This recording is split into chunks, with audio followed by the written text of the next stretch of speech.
एंटीलिया मामले में गिरफ्तार सचिन वाजे की मुश्किलें लगातार बढ़ती जा रही हैं। एनआईए को वाजे के खिलाफ कई और सबूत हाथ लगे।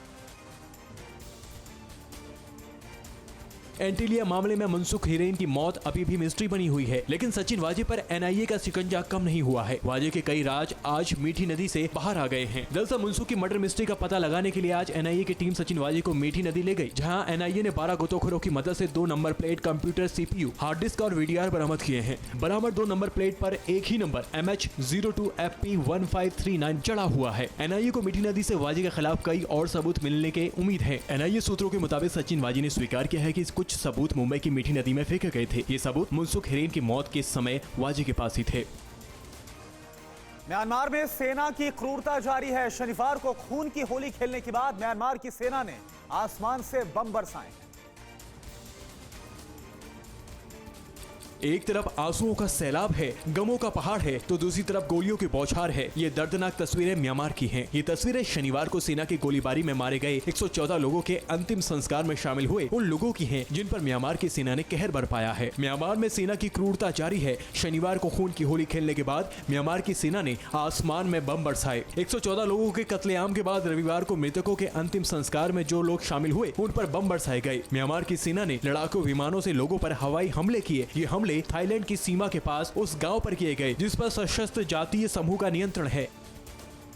और सिर्फ इतना ही नहीं, म्यांमार में सेना की बर्बरता का जो चेहरा सामने आया है उसने पूरी दुनिया को चौंका दिया है। खुलासा हुआ है कि जिस वक्त सेना खून की होली खेल रही थी, उनके मुखिया भव्य पार्टी का आनंद ले रहे थे।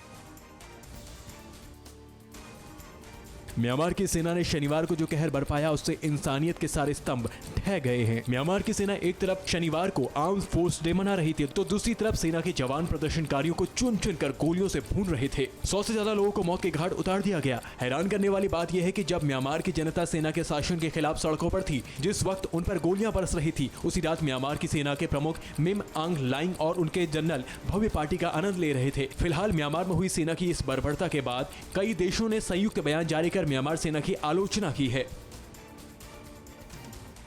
चीन ने दक्षिण चीन सागर पर अपनी ताकत दिखाने के लिए फिलीपींस से सटे विवादित द्वीप के पास 200 से ज्यादा जहाज भेजे।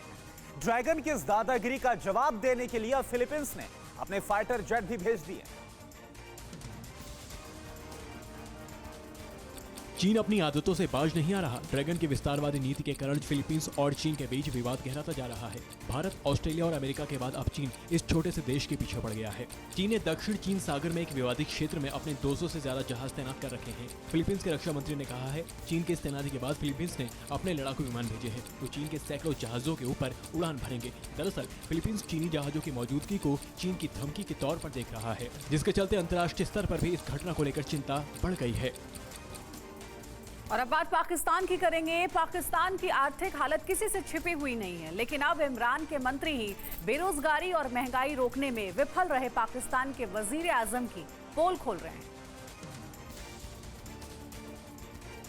इमरान का मुल्क तौबा तौबा कर रहा है। पाकिस्तान में खाने के लाले पड़े हुए हैं। इमरान खान बेरोजगारी खत्म करने और महंगाई रोकने में पूरी तरह विफल रहे हैं। इस बात को अब खुद इमरान के मंत्री तक स्वीकार कर रहे हैं। इमरान सरकार में विमानन मंत्री गुलाम सरवर खान ने खुद ही इमरान की पोल खोली है और इस बात को स्वीकार किया है कि उनकी सरकार नौकरियां पैदा करने और महंगाई को नियंत्रण करने में विफल रही है। इमरान के मंत्री ने इसके लिए बिचौलियों को जिम्मेदार ठहराया है। बता दें कि पाकिस्तान की अवाम महंगाई की जबरदस्त मार झेल रही है। कुछ हफ्ते पहले पाकिस्तान में अंडे 350 रुपए प्रति दर्जन पहुंच गए, जबकि 1 किलो अदरक यहां 1000 रुपए में बिकने लगा। पाकिस्तान में एक बार फिर हिंदू मंदिर पर हमला किया गया है। पाकिस्तानी पत्रकार के मुताबिक रावलपिंडी में 74 साल पुराने हिंदू मंदिर को निशाना बनाया गया है। पाकिस्तान में हिंदू सुरक्षित नहीं है, ये बात एक बार फिर जग जाहिर हो गई है। होलिका दहन के दिन पाकिस्तान में हिंदू मंदिर को निशाना बनाया गया। ताजा मामला पाकिस्तान के रावलपिंडी का है, जहां भीड़ ने हिंदू मंदिर में जबरदस्त तोड़फोड़ की। मंदिर पर हमले का दावा एक पाकिस्तानी पत्रकार ने किया है, जिनके मुताबिक पुराना किला इलाके में मौजूद 74 साल पुराने मंदिर पर हमला किया गया। जानकारी के मुताबिक गुरुवार को ही मंदिर को रेनोवेट करने के बाद खोला गया था, जिसके 3 दिन बाद ही कट्टरपंथियों ने मंदिर पर हमला बोल दिया। मंदिर में तोड़फोड़ के बाद से ही हिंदुओं में काफी आक्रोश है और वो दोषियों को गिरफ्तार करने की मांग कर रहे हैं। हालांकि इस मामले में पुलिस ने कार्रवाई करते हुए करीब 15 अज्ञात लोगों के खिलाफ केस दर्ज कर लिया है। पाकिस्तान के खिलाफ पूरी दुनिया में बलूचों के विरोध प्रदर्शन अब तेज हो गए हैं। 27 मार्च को काला दिवस घोषित किए जाने की मांग को लेकर बलूचों ने जर्मनी में विरोध प्रदर्शन किया है।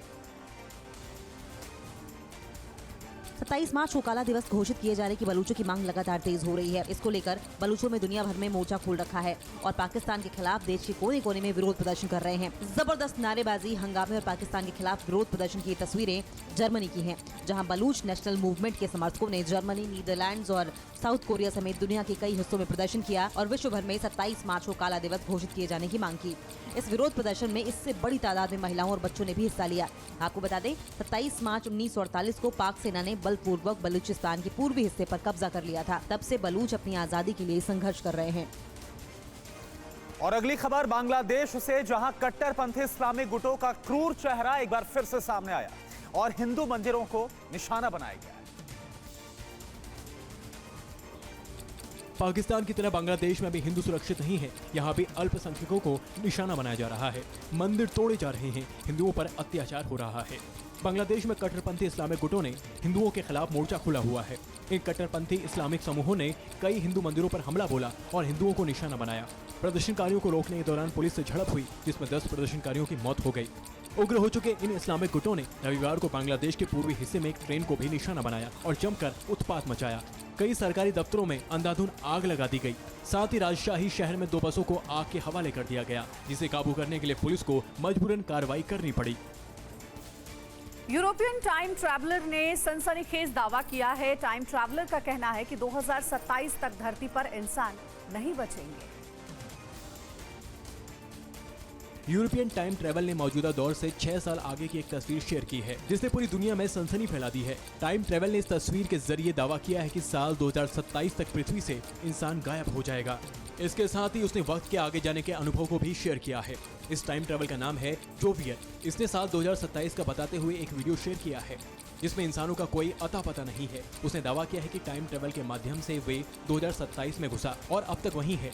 इस वीडियो में जोवियर ने स्पेन देश के वेलेंसिया का जिक्र किया है, जिसमें खाली शॉपिंग मॉल, खाली बिल्डिंगों और एकदम सुनसान सड़कें दिख रही हैं, लेकिन इंसान नहीं है। इस वीडियो के सामने आने के बाद लोगों में इस बात को लेकर डर फैल गया है कि कहीं आने वाले कुछ सालों में धरती से इंसान गायब न हो जाए।